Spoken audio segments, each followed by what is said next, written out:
Buenas tardes. En nombre del Instituto de Investigaciones Jurídicas del Valle de Zamora, damos la más cordial bienvenida. Nos satisface que nos acompañen el día de hoy. Y tenemos la gran satisfacción de que en esta ocasión uno de los miembros fundadores del Instituto sea quien habrá de dar esta conferencia. A mí me resulta sumamente interesante por la trascendencia que tiene en el aspecto jurídico social del país. Voy a permitir hacer una breve semblanza del doctor en Derecho José Jesús Casa de Ramírez. Dentro de la actividad académica, los créditos que él tiene es la licenciatura en Derecho por la Universidad de Michoacán, es especialista en Derecho Penal por la misma universidad, maestro en Derecho con mención honorífica por la misma Universidad de Michoacán, doctor en Derecho por el CIDEM, la UNAM, además tiene el diplomado en el nuevo sistema de justicia penal impartido por la Suprema Corte de Justicia de la Nación. Dentro de sus actividades profesionales, se ha desempeñado como agente del Ministerio Público, jefe de agentes del Ministerio Público Investigador, director regional de control de procesos y director regional de regulaciones previas en la Procuraduría General de Justicia del Estado de Michoacán. Se ha desempeñado como director de conciliación y arbitraje y director jurídico del COPECOSE de la Procuraduría Agraria en el Distrito Federal y delegado federal de la Procuraduría Agraria en el Estado de Colima. Su actividad docente ha sido en la Universidad de Zamora a nivel licenciatura, es docente en la UNIVER de Zamora a nivel posgrado, tanto en especialidad como en maestría. Es docente de la Universidad Vasco de Quiroga en Morelia en la maestría sobre el nuevo sistema de justicia penal en México. Es docente de la Academia Regional de Seguridad Pública de Occidente, con sede en Morelia, Michoacán. Y es docente de las universidades Zacatecas y Autónoma de Aguascalientes. Sus actividades de investigación: es miembro del Sistema Nacional de Investigadores de la CONACYT, es coordinador de investigación de la Academia Regional de Seguridad Pública de Occidente, es investigador del Instituto para la Capacitación y Profesionalización de la Procuraduría General de Justicia del Estado, es titular del área de Derecho Penal del Instituto de Investigaciones Jurídicas del Valle de Zamora. Ha realizado diversas publicaciones como autor bajo los siguientes títulos: Repensando el Derecho Penal desde Michoacán, en coautoría, publicado por la Suprema Corte de Justicia de la Nación. Medidas procesales alternativas a la prisión preventiva, publicado por la editorial Córdoba. Y El Poder de Acusar del Ministerio Público de México, publicado por la misma editorial Córdoba. Dejo el micrófono en manos del Ministerio.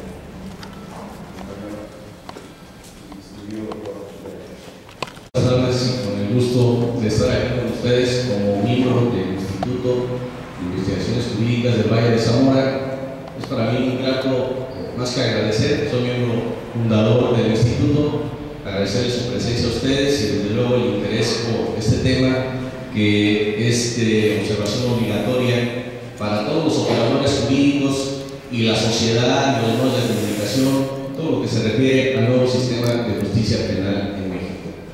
El nuevo sistema de justicia penal en México, solamente a manera de antecedente, como ustedes lo saben, 8 de junio del 2008 se publica a través del Diario Oficial de la Federación el decreto que reforma, adiciona y crea todo el sistema de justicia penal en México, en donde se nos reforman 10 artículos constitucionales, entre ellos los más trascendentales, el 16, el 18, el 19, 20, el 21, constitucionales, que le dan la base, el sustento constitucional a efecto de que el sistema que actualmente nos rige, conocido como sistema inquisitivo, pase a un sistema acusatorio oral. Es decir, tenemos que cambiar ese sistema, es obligado acceder a un nuevo sistema, a un nuevo paradigma de conocer el derecho y entender la justicia penal en México.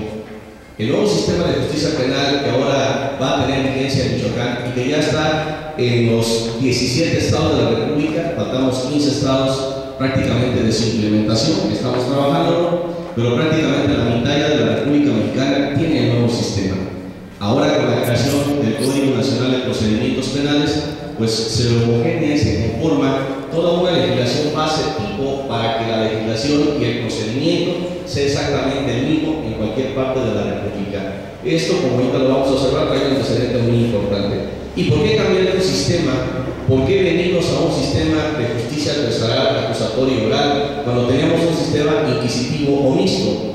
Es decir, cuando tenemos un sistema en donde el Ministerio Público realizaba una investigación con la detención del detenido y su policía hace una investigación calificada como los agentes del FBI, los Scotland Yard, y hace una investigación muy calificada, y entonces ya ahora sí nos procesaba, y en consecuencia pues ya estábamos declarados confesos y difícilmente podíamos obtener un fallo adversarial o fallo distinto a una condena porque habíamos confesado ante el Ministerio Público.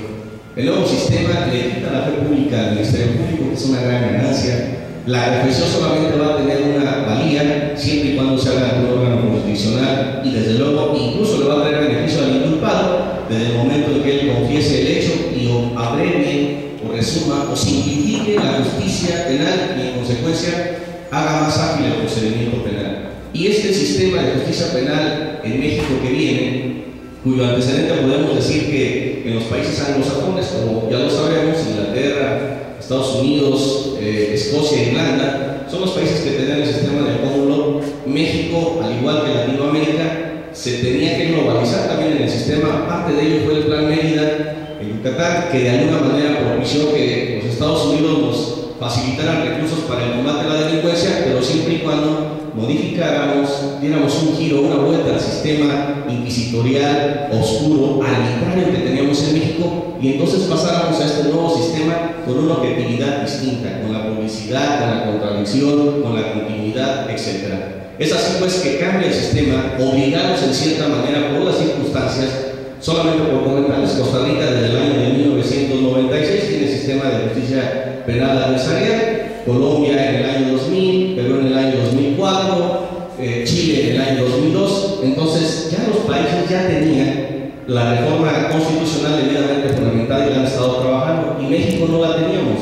Entonces era necesario, por toda esta ola que ya venía y que tenía que llegar a nuestro país, que cambiáramos este sistema y que creyéramos en una nueva forma de visión de la justicia penal en México a través de los principios, y algo muy importante como lo vamos a observar, de los tratados internacionales de los derechos humanos, que obviamente son ley positiva en nuestro país, y que a diferencia de algunos países en Europa, que incluso un tratado internacional está por encima de su constitución, en México pues está por debajo, y así lo ha determinado la Corte en una contradicción de tesis, que no es otra cosa más que decir que los tratados internacionales tendrán vigencia siempre y cuando la Constitución sea omisa en algunas consideraciones, lo que desde mi punto de vista pues sí dejó mucho que desear, porque creo que el logro de los tratados internacionales y de los derechos humanos, de las garantías que ahí se contienen, ha sido una conquista de muchísimos años, desde 1789, y quitarle valor a esa reforma, quitarle valor a todas esas consideraciones de derecho internacional, desde mi punto de vista, no abona a un sistema jurídico democrático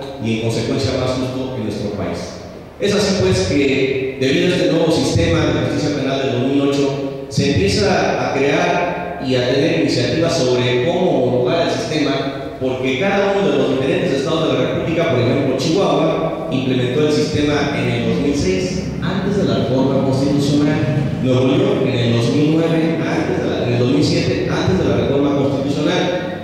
Y cada uno de alguna manera copió, me atrevo a decirlo por el estudio que hicimos, clonó la legislación de Chile, Nuevo León, y la legislación de Costa Rica, la clona Chihuahua, y ahora tenemos un nuevo código. Y empieza a trabajar el nuevo sistema con estos códigos que venían de otros países, y entonces viene pues abogado a que tenía que cambiar el sistema, y a que ya había estados, incluso después de la reforma, que ya tenían el sistema de justicia penal debidamente estructurado. Pero variaba mucho algunas formas, y era menester establecer criterios unificados de cómo llevar a cabo el nuevo procedimiento penal acusatorio adversarial. Y solamente citamos algunos ejemplos. Por ejemplo, en Costa Rica, el lapso de la etapa o de la investigación intermedia, como ahorita lo vamos a observar, duraba hasta 6 meses. La legislación ahora nos da 2 meses. Y Durango, por ejemplo, lo citaba a 8 meses. y Zacatecas decía que en un mes y medio. Cada quien manejaba el sistema procedimental a como consideraba y como bajo legislación local lo proponía, por lo que fue necesario reformar. Ha sido un logro para mí muy bueno que se homologue, que se tenga un solo Código Nacional de Procedimientos Penales. Y ojo, es de procedimientos penales, no es un código sustantivo. Voy a mencionar al final cómo vienen unas leyes nuevas, que ya algunas son iniciativas en el Congreso de la Unión y otras pues están friéndose para que en su momento puedan tener vigencia en nuestro país. Pues bien, pasamos entonces a unos pequeños antecedentes rápidos de lo que cambiar en cuanto al código, por qué o cómo viene la cuestión del código. Esta otra para avanzar.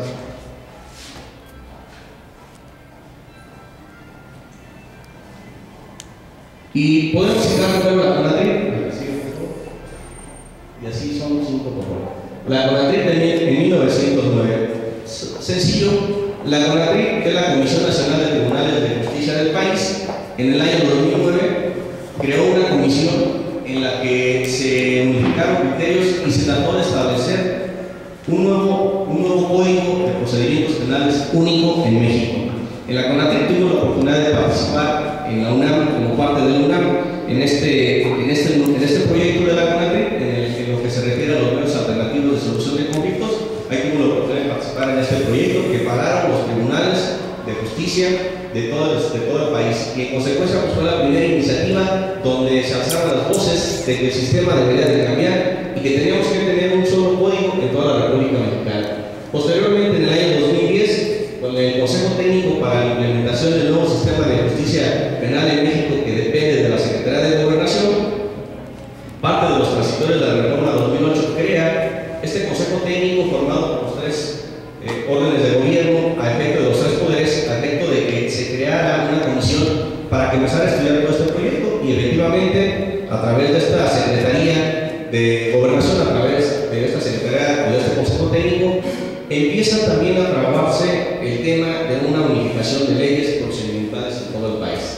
Es en el 2011 cuando el presidente Calderón ya manda una iniciativa formal al Congreso de la Unión, al Senado de la República, y hace llegar la iniciativa del Código Modelo Único Nacional, que incluso era Código Único, ahora el nombre fue Código Nacional de Procedimientos Penales, era Código Único Nacional, que también tenía las bases y prácticamente el 80% del actual código se basa en esas bases, se basa en esas disposiciones que la iniciativa del presidente Calderón fue enviada. En el 2013 es una iniciativa de Partido de Acción Nacional y del PRD, donde ya se forma una comisión para evaluar la posibilidad, ahora sí, de formalizar la entrada en vigor, en este caso la discusión de este código, y en consecuencia tener nueva legislación procedimental de nuestro país. Incluso muy a pesar de muchos estados de la República que les complicó mucho la entrada en vigor de este código, porque imagínense, tienen que trabajar el anterior sistema al 2008 con un código de procedimientos penales como el que tenemos en Michoacán. Si ya tenías un código de procedimientos penales que ya se ahorra con el, que ya no tiene funcionalidad con el nuevo código o deja de tener funcionalidad, los asuntos que se llevaron en ese lapso de tiempo, un año y medio, tendrán que ser tratados con ese código que estaba vigente. Y ahora que ya tienen un nuevo código, pues tienen que, a partir del 3 de marzo, del 5 de marzo de este año, utilizar un nuevo código como Baja California, como Durango, como Chihuahua, que tienen 3 códigos procedimentales y con los 3 tienen que trabajar. Los asuntos anteriores al 2008 con el código anterior, del 2008 al 2014 con el código que ya tenía nuevo, y a partir del 2014 con el nuevo código. Es un problema, y varias legislaciones estatales y locales tuvieron ese problema y se opusieron a la vigencia de este código. No todos lo votaron inmediato, porque ellos ya tenían un código y les iba a implicar derogar su código y volver a empezar con un código distinto, con un código diferente. Ahora sí, y este código, ¿cuál es el objeto de este código? Vamos a analizar algunos de las particularidades que señalan. Establecer las normas que han de observarse en la investigación, porque este código, como podrán observar, porque lo pueden consultar en internet o materialmente, obviamente inicia con la etapa de investigación o la etapa preliminar de investigación, como ahora se le llama, en lo que es el Ministerio Público. Ahorita vamos a ver cómo cambia, qué diferencias tan importantes, tan sustanciales existen entre el Ministerio Público actual y el Ministerio Público como debe de observar las disposiciones de este código. El procedimiento y la sanción, como todos sabemos, a raíz de la reforma constitucional 2008, antes de esta reforma, quien vigilaba las penas era el Poder Ejecutivo, a través de las direcciones de prevención y rehabilitación social. Bastó solamente que dijera que las penas no solamente son facultad del Poder Ejecutivo, sino también su vigilancia. Nomás le pusieron también su vigilancia, tres palabras, para que cambiara todo el sistema de la ejecución de las sanciones y se creara una figura importante que es el juez de ejecución de penas o el juez de vigilancia penitenciaria. En otros países como Europa, en el continente como Europa, en Europa como Francia, como España, como Italia, como Inglaterra, es impensable que un solo juez sea el que conozca de un proceso, el que dicte la orden de aprehensión, el que dicte el auto de formal prisión y el que dicte sentencia. En estos países no se puede, tienen que ser jueces distintos. Y eso es lo que trae a México ahora, que efectivamente exista un juez de control o de garantías que va a observar la investigación que hace el Ministerio Público, obviamente un tribunal de juicio oral que va a resolver las causas del juicio oral, que vayan al juicio oral, y otro juez que es el juez de ejecución de sanciones. Ahora tenemos 3 jueces y anteriormente pues solamente teníamos uno, e insisto, la Dirección de Prevención y Rehabilitación Social era velaba por el cumplimiento de la pena. Y lo curioso es que no teníamos las garantías de vida, ¿verdad? Concedía libertades hasta por el día del taxista, el día de la madre, el día del maestro, que quisiera el maestro nos dejaba libertad, sin ningún sustento jurídico fundado y motivado. Ahora es un juez que siempre y cuando se cumplan los requisitos de legalidad. Para esclarecer los hechos, fíjense, esclarecer los hechos, proteger al inocente, de aquí la presunción de inocencia, procurar que el culpable no quede impune y que se repare el daño. Esta reforma constitucional 2008 trae 3 ejes fundamentales: creación de un sistema de justicia penal adversarial, acusatoria y oral, creación de una jurisdicción para la delincuencia organizada y los medios alternativos de solución de conflictos. Es decir, no solamente se crea el nuevo sistema, sino que se nos da las herramientas, los instrumentos para que no todos los juicios lleguen a sentencia o no todos los asuntos lleguen a sentencia, sino solamente aquellos que sean relevantes, trascendentales y que dañen de manera grave los bienes jurídicos tutelados por todos los gobernados. Y es así pues como el Código inicia un procesamiento, tanto la investigación, el procesamiento y la ejecución de la sanción, para efecto, como se señala, importante, respeto de los derechos humanos y tratados internacionales. El Código lo señala muy puntualmente: estos fines o este objeto o este objetivo se seguirá, pero siempre se observará de manera puntual, de manera obligatoria, obviamente, los tratados internacionales y desde luego los derechos humanos contenidos en ellos. Principios del procedimiento. ¿Qué principios tiene este nuevo código? El Código Nacional de Procedimientos Penales, similares o prácticamente los mismos que tiene la Constitución. Es decir, el Código Nacional también establece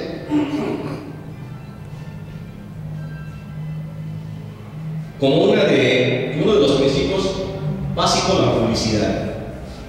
Y la publicidad tenemos que entenderla de una manera diferente a como comúnmente la hemos entendido. Pensamos que el ser público es que todos podamos acudir a un tribunal, y esa solamente es una de las formas de la publicidad. Cierto es que actualmente también los juicios son públicos. Si podemos ir a un tribunal o a una agencia del Ministerio Público y escuchar la acusación, podemos entrar, no pasa nada.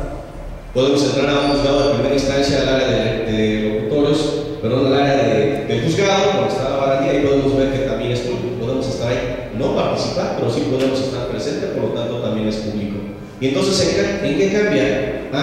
Cambia en que ahora la publicidad no solamente es hacia afuera, sino hacia adentro. Es decir, también el inculpado ahora tiene la posibilidad, con una garantía individual, de que se le diga públicamente de qué se le acusa, cuáles son los medios de convicción y en qué se funda el Ministerio Público, la parte que acusa, para esa acusación. Es decir, pues, anteriormente, como lo sabemos, difícilmente el Ministerio Público nos hacía lectura de derechos constitucionales, nos hacía que firmáramos un montón de obras, entre ellas la confesión.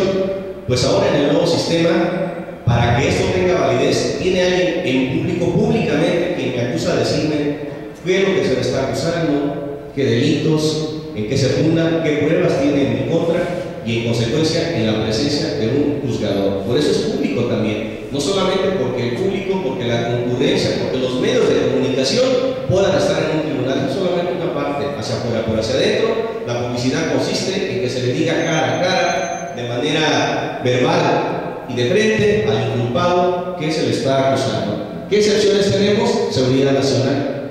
Si es un asunto de seguridad nacional, obviamente no lo vamos a poder traer a juicio y decirle de qué le estamos acusando, por lo que implica, o por la seguridad pública, protección a víctimas, testigos, interés famoso, el interés superior del menor. Obviamente, si quien está acusando es un menor a través de un delito, por ejemplo, de naturaleza sexual, lógico que él pudiera pedir que le dijera cara a cara de qué se le acusa. Toda regla tiene su excepción. En el caso que nos ocupa, en ese tipo de circunstancias tan particulares y tan difíciles, no se le obliga al menor, no se obliga en seguridad nacional, no se obliga en seguridad pública a tener que decirle cara a cara al inculpado. Incluso en delitos de delincuencia organizada, las actuaciones que realiza el Ministerio Público y que van a juicio oral tienen plena validez legal, mientras que en el fuero común, todas aquellas actuaciones que realiza el Ministerio Público en su carpeta de investigación, el juicio oral no tiene ninguna validez. Ahí se tendrá que reproducir. Es lo que cambia de manera sustancial entre delincuencia organizada y la delincuencia común.